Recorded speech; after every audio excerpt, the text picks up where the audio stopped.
Muchísimas gracias a los organizadores, a FAES, a la Universidad San Ignacio de Loyola, a los que han organizado, han participado en esto. La democracia peruana, curiosamente, es más antigua que muchas democracias europeas, que la italiana. Y entonces, ¿por qué estamos así entonces? ¿Por qué siendo más viejos estamos tan mal? Porque no ha sido una democracia permanente, sino esporádica, ¿no? Ha sido una democracia con telegrama, una democracia de épocas intermitentes. Claro, aquí Mauricio se refería a la discusión famosa, si éramos monarquía o república. Claro, cuando Tocqueville, por ejemplo, llegó a Estados Unidos en 1831, se quedó maravillado de ese país, dijo, esto no es república, además, es también democracia. Los americanos en esa época hablaban de república, después empezaron a hablar con democracia en América, el libro del famoso de Tocqueville, recién empiezan a hablar ellos de lo que es una democracia, la democracia norteamericana. Y entonces, en el Perú también se discutió el tema, y yo lo he discutido bastante, no necesariamente con el APRA, porque tiene un espacio tipo histórico que es diferente, pero sí lo hemos discutido bastante. Y yo diría que la idea de la monarquía constitucional que planteaba San Martín y Monteagudo no era tan mala. Qué curioso. Y eso es fácil graficarlo.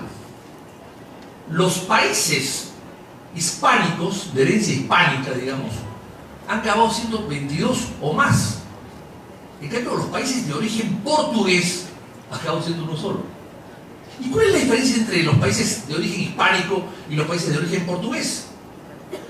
Las guerras de independencia, que allá en Brasil no existieron. Porque el hijo del rey se quedó y se hizo emperador. Y Brasil, que no era gran cosa, que empezó con el Tratado de Tordesillas, que ustedes deben conocer la ciudad de Tordesillas, no sé si por el tratado, de repente la conocen, más que todo porque hay un convento que se llama Santa Clara, donde vivió encerrada una mujer 40 años de amor. Entonces, como es de amor, y eso le interesa mucho a la juventud, el amor, la pasión, el desenfreno, pues hoy ahí vivió Juana la Loca, encerrada 40 años por amor, adorada a su marido Felipe el Hermoso. Entonces, en esa misma ciudad y cerca de donde ella estuvo encerrada, se firmó un tratado. Y ese tratado dividió el mundo en dos: el África para los portugueses y América para los españoles. Entonces, ¿qué hacen los portugueses en América? ¿Qué hacen? Se colaron, llegaron aquí, se perdieron y desembarcaron en Bahía. No, pues. Es que los portugueses, que eran siempre más vivos que los españoles, cuando negociaban por lo menos, dijeron, no, vamos a correr la línea que divide el mundo 100 millas náuticas, porque aquí están las Azores, que son islas nuestras.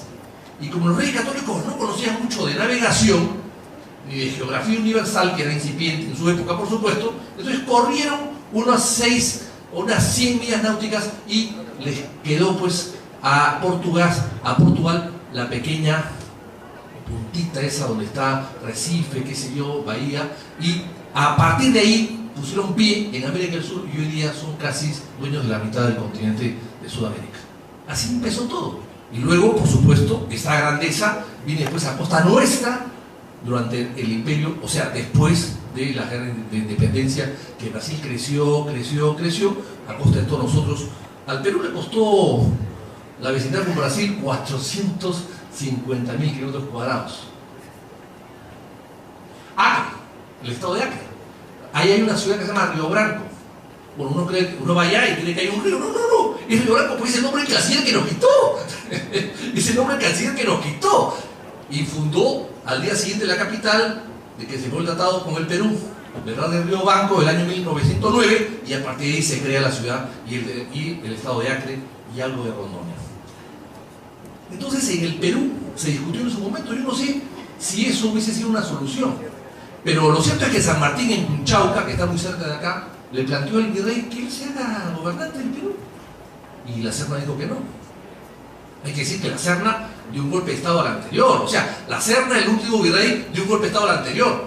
Claro, no a Abascal, que fue el gran virrey del Perú, que era un gran guerrero y que apaciguó todas las revoluciones de Ecuador, de Bolivia, de Chacas, ¿no? Ecuador, a la provincia de Quito, etc., y que con sus ejércitos mantuvo el status quo español durante un buen tiempo.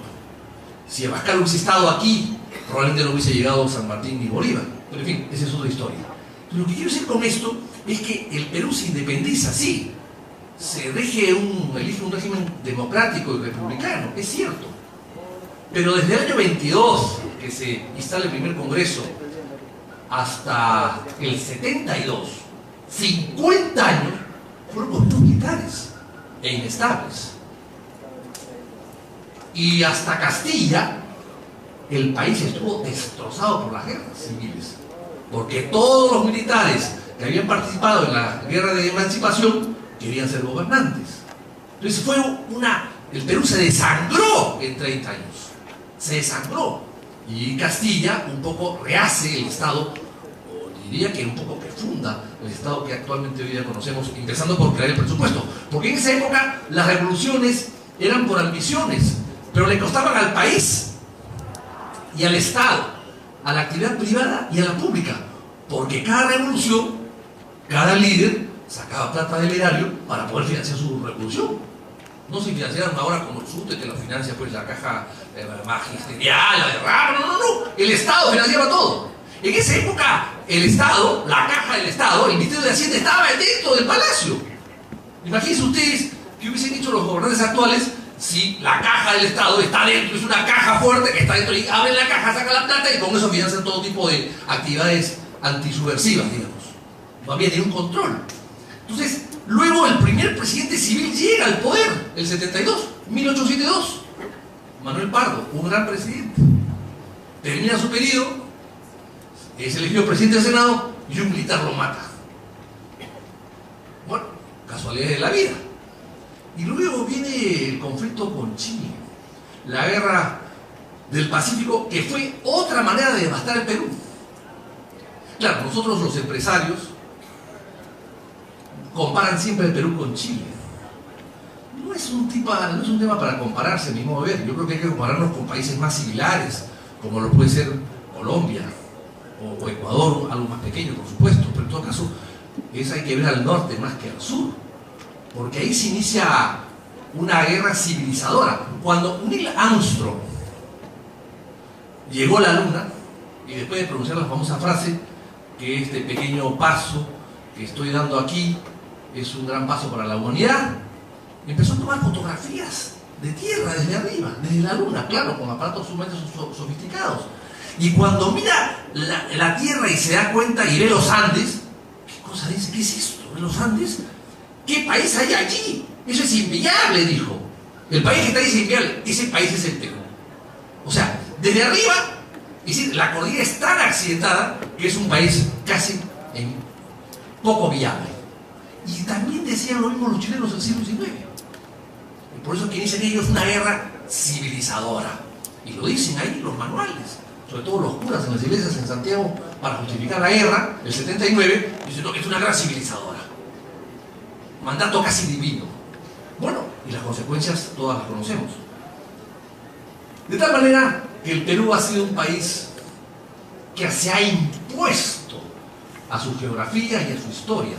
Y cuando hemos rendido homenaje, el Kuczynski, Pedro Pablo lo ha hecho cuando inició su exposición al presidente Belonte, que está afuera en una estatua que no le favorece mucho, pero que es respetable y es un gran homenaje hacia él, aunque la estatua creo que no le favorece mucho, ha podido ser un escultor más artístico, no lo sé.